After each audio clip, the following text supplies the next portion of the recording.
title of this video is a long-winded one. Is the Daily Mail part of the far right? Absolutely it is. It has fascist DNA. It doesn't like democracy. It doesn't like liberal attitudes. It doesn't like progressive anything. It wants to drag the country back to something like 1930s European fascism.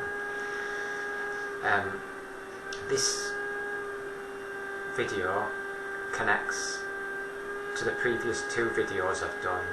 They're all connected. Video 1 was titled, also long-winded to be honest, Liberal Modernity Must Unite Against the Far Right, against the far right threat that will emerge from the death of the Tory Party. And video 2 was The Far Right is an Illness Needing a Cure.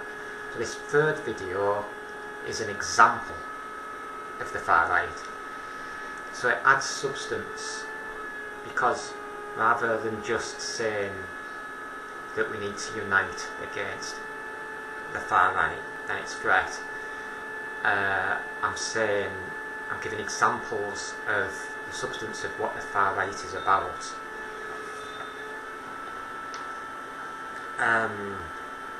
So in video 1 there's a lot of unity talk from me. Nothing is 100%. When I say I'm for unity, I'm aware that we can't get 100% unity. So who is it that cannot understand, so to speak, and cannot understand me? And I would say that's the far right. You can't talk to them in a reasonable way when they are anti-groups that have done nothing wrong, so to speak. Right, video 2, that was the one titled The Far Right is an Illness Needing a Cure. In that video I was explaining why the far right are outside of unity.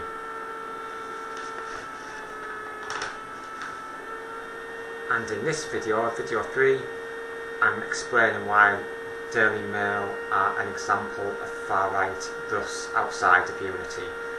So I'm providing an example of the far right, in effect.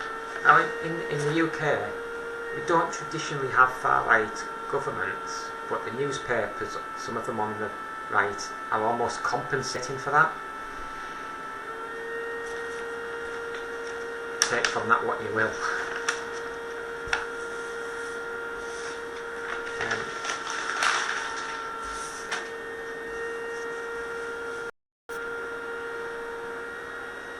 So I write in a note here, would the Daily Mail's political editorial stance be exposed as far right if what I express in video 1 became a reality, i.e. if a far right party was represented in reality in Parliament versus the liberal modern rest of Parliament? And I say too right it would.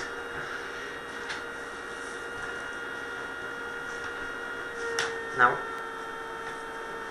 to get towards the substance, why the Daily Mail fit in with the far right, why they are far right. If they supported Mosley, British Union of Fascists, they supported Hitler. And this support for Hitler was after he had been imprisoned for domestic political terrorism, shooting with a gun at police in the street. That's why he was imprisoned, gangsterism. Some of Hitler's fellow Nazis were killed in that shootout.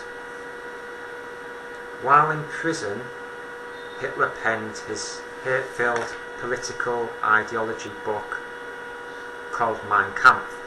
He'd already done all of that before the Mail started supporting him.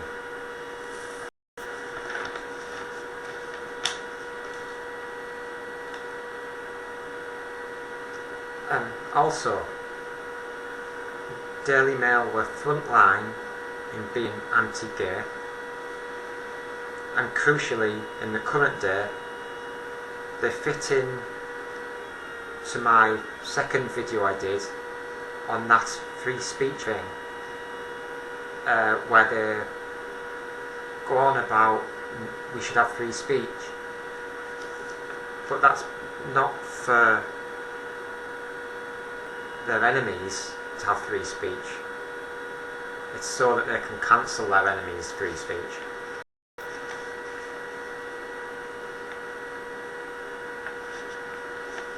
Basically, I claim this newspaper has been on the wrong side of history, and I quote, the rest of this video will be quotes from a paper that had that as their title.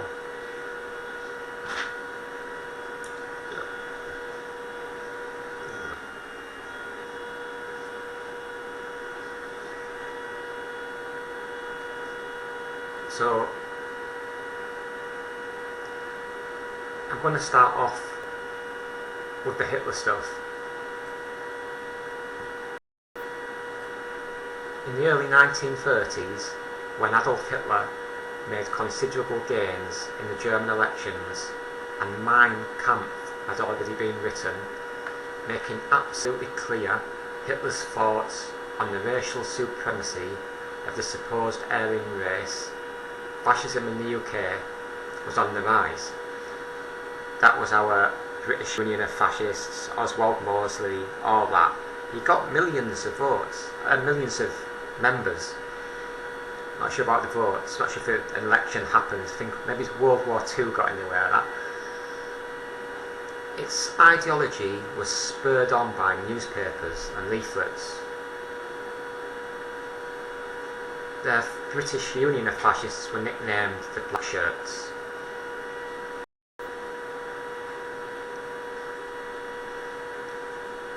At the time, the Mail saw Hitler, his party, and their success representing the future. What was happening in Germany, they wanted to bring to the UK. Hitler was thought of by the Mail as even better than Mussolini, probably because he was more right-wing. And the Mail was campaigning against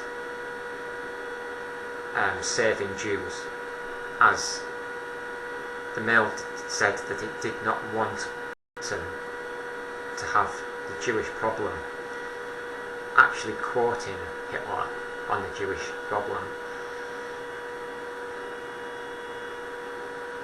Yeah, and as the paper I'm quoting from says, I knew this myself, so it's not new to me, any of this. It ran the infamous headline. I didn't remember the year, but I knew it was the 30s.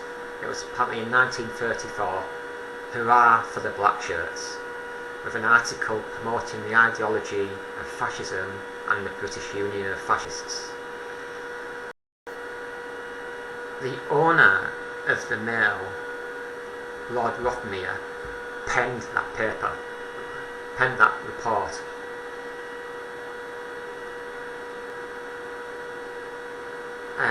And to quote from the report, they wanted the fascists to take over responsibility for British national affairs.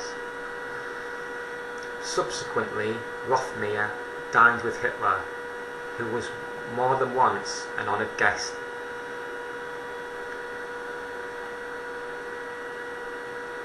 Yeah. Now, as they approached World War II, there became a problem for the Mail in that Britain was going to have to fight the Nazis, who were trying to destroy Britain among other nations. Now, as he approached the war, the Mail was still supporting Hitler and the Mussolini fascists against liberal democracy. But it could not continue this way, because in 1939 the government of the UK passed law which prohibited, we could argue, free speech. It's anyone supporting the Nazi Party and Hitler, or was suspected of being Nazi sympathisers, could be imprisoned. Apparently, I didn't know this, I didn't know the detail, I mean I knew that, but it was called the Emergency Powers Defence Act of 1939. Now, it's at that point the Daily Mail switched to being anti-Nazi. I wonder why. Now, they were supporting up to that point Sir Owsley and his British Union of Fascists. They refused to change. They went to prison. So the Mail had supported Hitler, who killed the disabled, had been a gangster, had written Mein Kampf, had set out his anti-Semite agenda, and of whom presided over the deaths of 75 million people.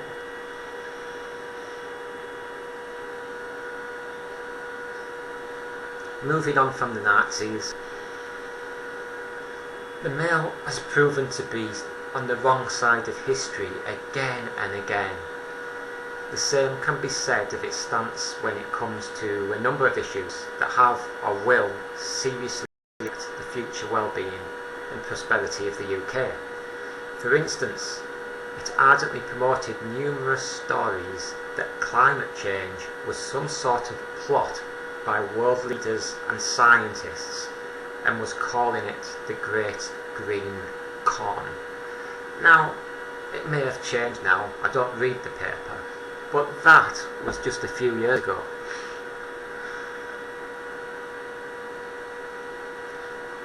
They were on the wrong side of history on equality for people on the issue of sexual orientation.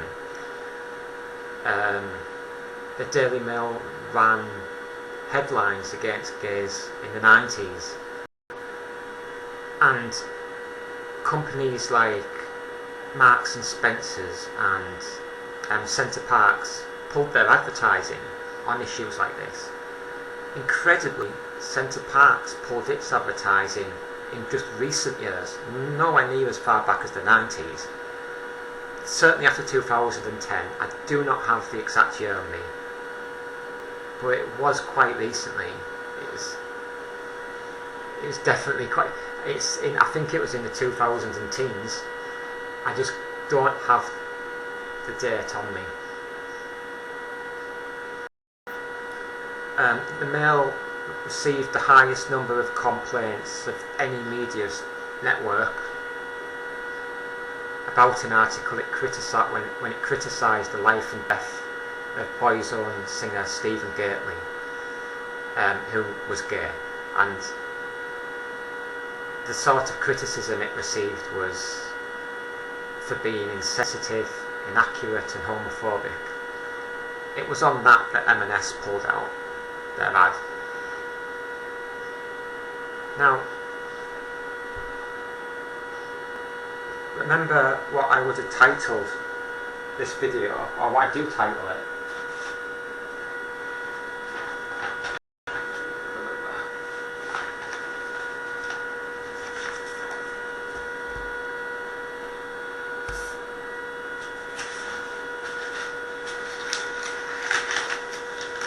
Yeah. It's a long-winded title, so I can't remember. I would title this video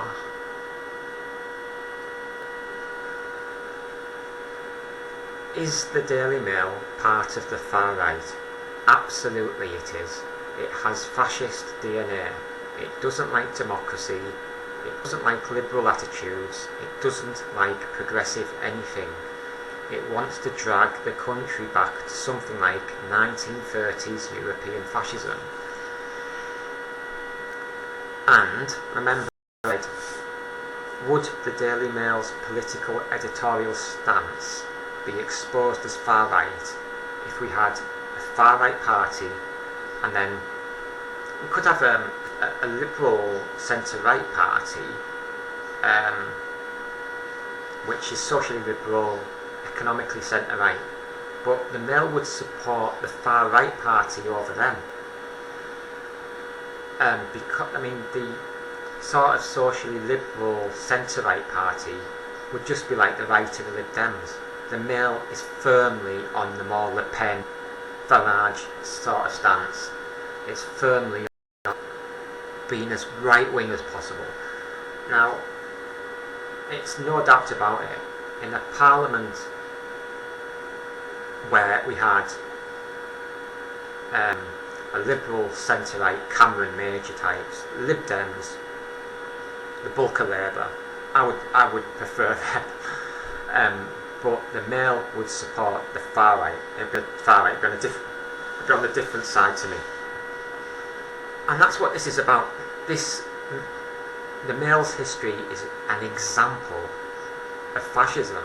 Of course, it covers fashion and sport, and it has a nice crossword and Fred Bassett comic strip. Of course it does, but it's far right politically. That's the point.